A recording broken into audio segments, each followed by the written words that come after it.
Ang aking buhay, maikli aking hirap, kung kaya't kailangan.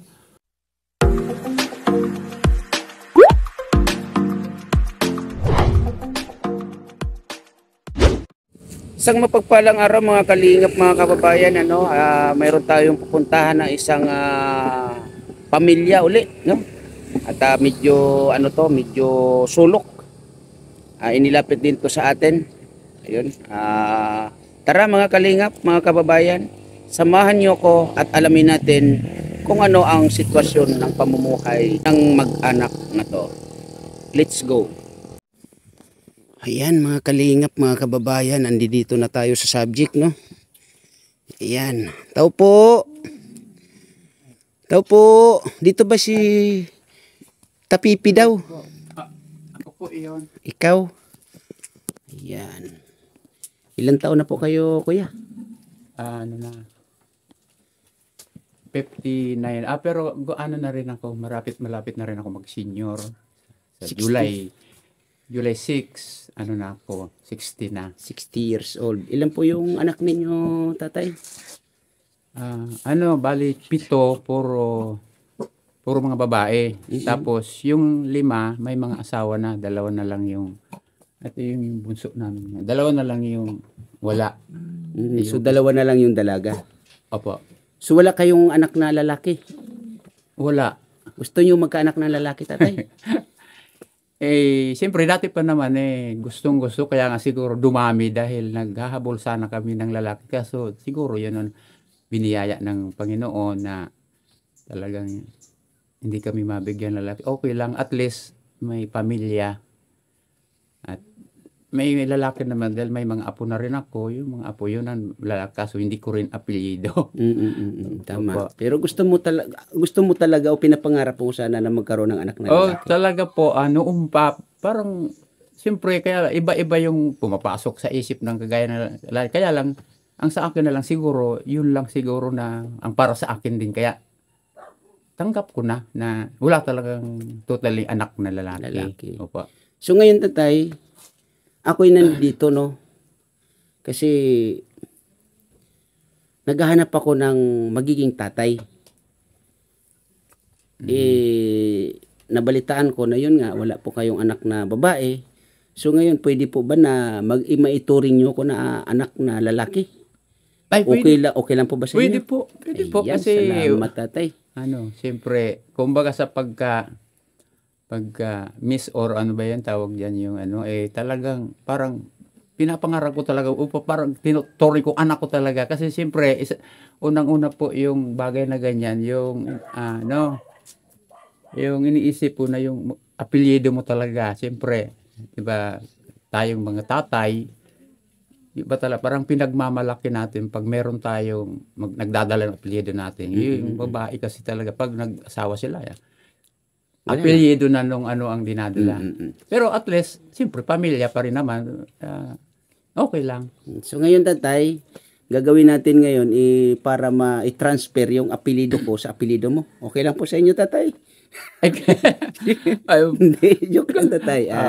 Pero at least talagang para sa akin talaga agree ako doon sa kahit joke man yun, pero maganda kasi parang ibig sabihin parang sa edad ko na rin ito, kunwari magkakaroon pa naman pala ng chance yung chance mga, na may chance pa na lalaki, no?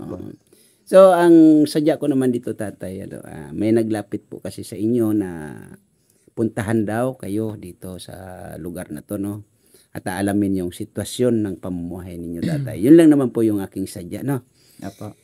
At makumusta ko nga pala, yun nga ay yung pamumuhay ninyo sa lugar na to. Anong lugar ba to, tatay? Anong baryo? Ito pong namin, Purok City, Sitio Bunot, Barangay Tinanugan, Dunsol, Sorsogon po. Okay. Yun kami po, tatay, na sa Team Kalingap, at ang aming namumuno po sa amin ay si Bal Santos Matubang. May kilala po pa kayong Bal Santos Matubang? Totally hindi sa akin masyado familiar ako. Pero siguro baka sa mga kasi minsan diyan sa kakapanood tayo diyan sa posibleng narinig ko na or na ano, pero hindi Hindi sa iyo totally, pamilyar. hindi familiar Yan po ay masyado si po. Kuya Bal Santos Matubang ay isang charity vlogger na marami pong natutulungan ng mga pamilya po na kasalukuyan ay mayroon pong napagawa na bahay dito po sa Imagaan. Yun nga, medyo malayo-layo dito, no? Kasi ilang barangay pa ang pagitan, no? So ngayon, balik tayo dun sa sitwasyon ng inyong pamumuhay dito, Kuya. Kumusta naman? Eh, sa totoo lang po talagang siguro araw-araw yun din ang pinapangarap ko dati hanggang ngayon na maging yung sabihin natin na maging sakto man lang or ano. Kaya lang po talaga hindi ko rin masabi ko kung ano kaya ang dapat kong gawin para naman makasurvive kami ng tama para sa pamilya ko kahit noon pa man. Hanggang ngayon, kumbaga, wala naman tayong dapat sisihin kung ano dahil pasalamat tayo dahil ang bigay ng Panginoon yung buhay ng bawat isa sa atin. Kaya lang, tungkol po dyan sa tanong niyo, sir, talagang, kumbaga sabihin natin, laging kulang or kapos. Dahil nga yung isa kong, yung wala kong asawa pa na dalawa na natitira, yung isa gusto rin sanang tumuloy, kaso nga problema na yung pang-araw, panggaso sa pag-aaral. Kaya hanggang grade 12 lang nabot. Itong bunso ko sabihin na natin talagang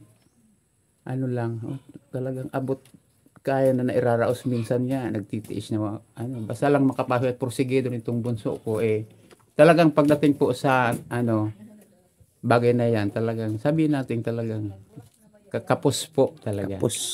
Unang-una. So ibig sabihin yung iyong isang anak ay hindi nakatungtong ng college. Ganun. Wala po akong anak na nakaano ng college kasi ngayon, siyempre sa hirap talaga ng sitwasyon na nangyari din sa pamilya ko na kagaya na nabanggit ko, wala naman tayong dapat sisihin. Siguro talagang hindi ko rin maano kung bakit talagang hindi ko mahanap yung para din sa isuporta ko sa mga pamilya ko. Talagang yun po ang naging sitwasyon hanggang nakapag-asawa na yung mga mula sa panganay hanggang doon sa bali 5 ng manugang ko talagang sabihin na natin direkta na kapos talaga sa financial po, number 1. Unang-una wala naman po, kaya akong dinanti lang po kami dito sa wala naman totally talagang tawag doon yung pinaka-sufficienting pagkakakitaan talaga. So ano yung naging trabaho mo, tatay? Dati noon mula nung binata pa ako hanggang nakapag-asawa ko, factory worker. Doon ko nakilala rin yung misis ko sa Paso de Blas, Valenzuela, Metro Manila. Hanggang naligawan ko, rin kami, nagkasundo hanggang umuwi na kami dito sa probinsya, nagpakasal. Yun ang trabaho ko at saka iba-iba nang napasukan ko noong buhay pa yung nanay, tatay ko, yung mga anak namin. Iwanan namin minsan dahil pupunta kami sa Maynila. Balik-balik lang dahil wala talagang regular na pinagkakakitaan dito sa ako. Kaya yun ang mga naging ko, sari-sari ding trabaho ang napasukan ko, construction sa Cavite, yung labor ganun. ganun. Labor, saka maraming klase na so bigat na trabaho. So pagiging isang construction mo dati, ano yung pinaka masasabi natin na skill mo sa pagiging isang construction? Karpintero, mason, or kasi may doon lang ako umabot lagi sa lang ako lagi. Labor lang talaga. Hindi ako umasenso na nagkaroon ng skill doon sa construction. Maliban doon sa pagiging isang construction, ano pa yung mga napasukan mo na trabaho? Nakapasok din ako doon sa Pasig dati, yung storage plant, yung parang handler, yung mga nagbubuhat ng mga galing sa pier na mga nilalagay nila sa storage plant ng mga. So may mga mabibigat ka rin na pinagdaanan trabaho. Kagaya noon kasi dati doon sa storage plant, ang mga binubuhat namin maliban doon sa mga nasa karton, yung mga sako-sakong bigas galing China rice dati. Yun ang ano, yun ang mga sideline namin doon. Yung handler, yung taga-ano lang, taga-baba, taga-kamada doon sa ano, yun ang isang naging trabaho ko rin. Siguro, 7 years din ako doon. Kaya lang, yun, hanggang nandoon, may kita, ano, wala na naman. Minsan, may nakaka-sideline ako pag may mga pista-pista minsan doon kahit sa ibang lugar yan. Doon sa Party Rizal, ano rin ako, kasi mahilig ako kumanta. Nababalitaan ako na marunong kumanta, invite ako ng mga tropa-tropa, barkada. Yun. Nakakabigla din minsan ng yun, pag sinuwerte. Dalawang bagay, siyempre yun. Competition. Ibig sabihin, nakakasali ka ng mga singing contest or singing competition. Mahilig din talaga ako kahit nung binata pa ako. Ano, sabi nga nung nanay ko, siguro anya, dahil yung nanay ko daw dati, musikero, yung mga live, gitara, nasa sumali siya ng live band or mga hindi banda? Hindi naman. Yung mga, yung panahon pa daw ng hapon noon. Yung mga sa bahay lang na sayaw-sayawan. Yung tatay ko na marunong. Kaya sabi nila, pakadung ko rin naman na yung ano, yung mahilig akong kumanta. Parang kinarir ko rin. Kaso, nag-try na nga rin ako nag-audition dyan sa mga ano. Kaso, wala rin swerte. Na-try ko na rin mag-audition dati sa yung tawag ng tanghalan dati. Kaso, siguro wala lang kung bakit. Saka, hindi talaga ako sinuswerte na makasali man lang. So, ibig sabihin, tatay, na-expose ka na sa TV? Hindi pa. Kasi nga, sa audition pa lang hindi ako makaan. Dito sa mga probinsya, minsan nananalo ako. Diyan sa Dunsol dati, tawag doon, first runner-up lang. Yan nga yung picture ko dati sa yung Gatalit Dunsol. Ayun sa, yan dati. Yun, lang yan. Tapos ito yung parang cheque din na receive mo. First runner-up lang. So malaking halaga rin niya, tatay, 10,000. Dito sa malaking halaga na yung 10,000 siyempre dito sa probinsya. Ay, oo. Noong 2018 pa yan. So, si nanay, sabi mo, nakakilala kayo, nagpakasal kayo. Nasaan siya sa ngayon? Sino po? Mrs. mo? Ay, siya po. Ito, nanay. Baka pwede dito ka, nanay. Sabi kay tatay. Paliligawan kita kay tatay mo. Ano pangalan, nanay? Marites. So, nanay, pangalan ninyo is Marites. Ilang taon na po kayo, nanay? 56 na ako ngayong May. So, 4 years gap kayo ni tatay. Almost 5 years gap, no? Ano yung, kumbaga, nakahatak o nakahila sa yung puso at damdamin na, ayun nga, mapakasalan si tatay? Ano naman, kasi sa isang tao, makikita mo naman yung mabait siya, tsaka yung ano naman, mapagmahal ang bawat sa isa sa amin, ganon. Tsaka medyo masipag siya naman noon. Sa ngayon hindi na. Sa ngayon, siyempre, may edad na rin. Maano na rin. So, kasi balita ko, yun nga, naikwento ni tatay na may talent siya bilang isang singer or mahilig siyang kumanta. Hindi ba yun yung isang dahilan, nanay, para mabighani ka kay tatay? Medyo, makasama na rin doon sa ano na. So, habang nililigawan ka ba ni tatay noon, sinasamahan niya ng mga awitin? So, balik tayo, tatay, no? Ano yung sa tingin mo, tatay, na pinaka nagustuhan ni nanay nung mga panahon ninyo na habang nanliligaw ka sa kanya? Natatandaan mo pa ba yung title or pamagat? Siguro siyempre, ang isang lalaki naman pag nanliligaw, talagang ipapakita rin yung unang-una yung kakayahan mo at kung paano yung pagpapahalaga mo, yung ano talaga, yung abot kaya na gusto mo maipakita para nga sabi ng kabataan para sagutin ka siyempre. Yun naman at makamit yung ninanais mo sa kanya yung o ginugusto. Yan, oo.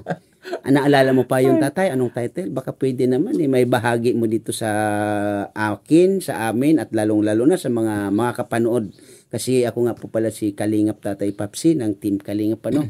At may mga kasama po kami sa lugar ng pagbablog, no? Kalingap po si Raimundo Dacoba vlog yan po. Baka po pwede, tatay, marinig natin yan. Pwede rin. Ayan, sige, tatay. Ikaw ang aking ligaya sa buhay. Nais ko'y laging kapiling kahirap. Pag lumayo ka, ayaw ko nang mabuhay. Hanggang libingan, ako'y maghihintay. Dahil sa'yo, ako'y nabubuhay. Pagkat ikaw ang dahilan, kung sakaling bigla mong layuan, mabuti pa ang mamatay. Huwag kang magbago, o aking hirang. Sa aking piling, ikaw ay magbalik. At ang puso ko, tanging sa'yo lamang. Ang aking puso, sa'yo'y maghihintay. Dahil sa'yo, ako'y mabubuhay. Pagkat ikaw ang dahilan, kung sakaling bigla mong layuan, matamis pa ang mamatay. Huwag kang magbago, ang aking dalangin. Sa aking piling, ikaw ay magbalik. O aking hirang, ako'y nalalangin. Ikaw ang laging aking mamahalin. Ayan, tatay, maganda yung iyong ibinahagi sa akin na awitin, ano? Sana meron pa isa, tatay. Ito pala yung iyong bunso na anak, tama? Yung bunso. Anong pangalan mo, ate? Emery Abardo po. Emery Abardo. Emery Abardo. Abardo. Ilang taong ka na, ate? 16 po. 16, nag-aaral. Opo, grade 11. Sa ano po, Dunsol Comprehensive. May kwento ng papa mo na sa mga kapatid mo ay hindi nakatungtong ng college, tama? Opo, marami po. Halos po lahat. So ano yung iniisip mo sa ngayon na yung sa mga kapatid mo hindi naabot yung gusto sanang abutin, kahit hindi man nila sabihin, pero yun sana yung kanilang nais, pero sabi nga ng papa ninyo dahil sa kahirapan hindi yun nakamit, no? Ngayon na ikaw ay bunso, ano yung binabalak mo sa ngayon? Ang gusto ko po, ako po yung magpatuloy nung hindi nila na pagpatuloy na pag-aaral. Tapos, pagkatapos ko po, matulungan ko po silang mga magulang ko. Yan, maraming salamat, ate, no? Ayan, balik tayo dito kay papa mo. Tatay Pipis, baka meron ka pang isang awitin bago tayo maghiwa-hiwalay naman, no? Sige. Ikaw lamang ang aking ibigin, magpakailan man. Ang sumpa ko sa iyo'y asahan,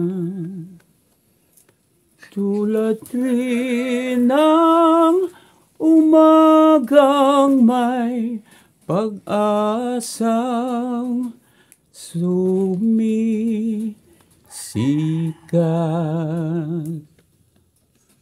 Ang aking buhay maikli, aking hirap, kung kaya't kailangan ang pagsuyong wagas kailanman. Ang sumpa ko sa iyo'y asahan. Ikaw lamang ang aking ibigin, magpakailanman. Ang aking buhay maikli, aking hirap, kung kaya't kailangan ang pagsuyong wagas kailanman.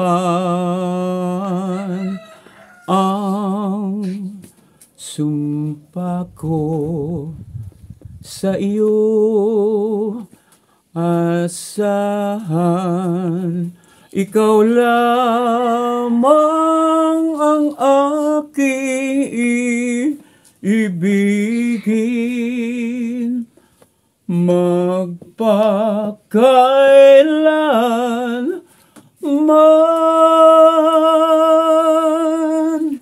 So ayun, dahil sa inandog mo na isang awitin or dalawang awitin, tatay, para tayo nasa, ano ba yung tawag nun, nanay? Video 5. Video 5. So tatay, ito tatay para sa iyo, pandagdag ng kahit papaano.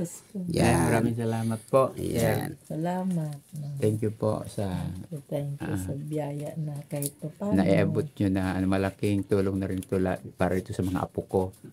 Ay, ito mga Salamat apo, po. mga apo ninyo. Opo. Uy, ang ganda nung isa, ah. Dede, Lalo na yung isa. Uy. dede ka dito. Yung isa, yun nga, yung ano namin kasi hindi siya yung parang mungo siya kasi yung ano niya, Ah, ganun. yung ano ba yung tawag doon, yung sa ngalangalan niya. Oo. Kaya pag nagsalita Ano yan, siya? yun nga, mungo. Wala Eh, siyang ano, yun ba? diretso, may buta siya. Yung ano natin dito sa ngalangala. Ano yan? Diretso po. Ano yan, inborn? Opo. Ah, inborn. po Bebe, siya. pailing mo, bebe, Yan, dali. Tingnan ko nga, Huwag bebe. nga ka. Ay, oo nga. Kaya minsan, nung bago pa siya, tinatawanan ng mga ano. Sabi ko, wag nyo naman tawanan kasi wala tayong magagawa na ano. Sabi nung iba naman, ano daw yan, pwede pa namang anong maliit. Yung tahiin, sana. Tahiin daw, lalag tatapalan siguro ng laman. Eh, syempre, Dito ka, be. yung mga magulang, yung anak ko rin eh, wala rin sapat na ano na So, ang mga para maayos. So ang mga apo mo ngayon, tatay, mayroong lalaki. Meron, asaan sila? Ano? Andun Ah, may lalaki na. May lalaki. Opo. Ano, Oo, ilang lalaki niya? Mga ilan na rin? Dalawa. 6. Marami Ito na na rin nga, lalaki. Lalaki na. Mga lalaki. Dahil may mga babae rin ito. Ayun. So, tatay at Kailan nanay, hindi ka kila? maraming salamat po, no? At tatay, maraming salamat din po, sir. maraming salamat din po, tatay, sa pagbahagi ng kwento ng inyong pamumuhay, ano? At ayun nga, sa awitin na inihandog mo sa amin. Magdasal po tayo, tatay, nanay, no, na mayroong mabighani, no? At kung may darating po na blessing sa inyo, huwag po kayong mag-alala. Yan po ay ihahatid po namin dito ng buong buo, nanay, sa inyo, no? Pero ito lang po ang lagi kong sinasabi, no? Huwag po tayong umasa. Yun. Kung ano po yung darating sa atin, yun po. Kung wala po tayong magagawa, no? Kasi tayo po ay nag-umpisa pa lamang dito sa aking YouTube channel, no? Pero pag meron naman po ako, kahit sa sarili ko na lang po na, no, ay babalik po ako dito, no? Ayan, maraming salamat, Tatay Pipi. At Nanay Marites. Ayan, lagi po tayo mag-iingat dito, no? Maraming salamat Thank po. you, Ay, Nanay. nakarating ka dito sa amin. Ayan. Natuwa kami tayo kahit pa paano may nakarating din sa amin na napapanood lang namin dati sa social media. Isa rin kami sa na-interview niyo po, sir, na ano, Sana maging totoo. na ano yan, yung mga ganitong kwento ng buhay. Ayan. So, Na, basta ganun lang, tatay, no? Kung may sobra tayo, ako, babalikan ko po kayo. Kahit sa pabigas-bigas lang siguro, no? Dadalhin ko po yan sa inyo, tatay, no? Salamat po. Okay. At Salamat, Kuya. dasal po tayo. Yan. Maraming salamat po. Opo, sige po. Bye-bye.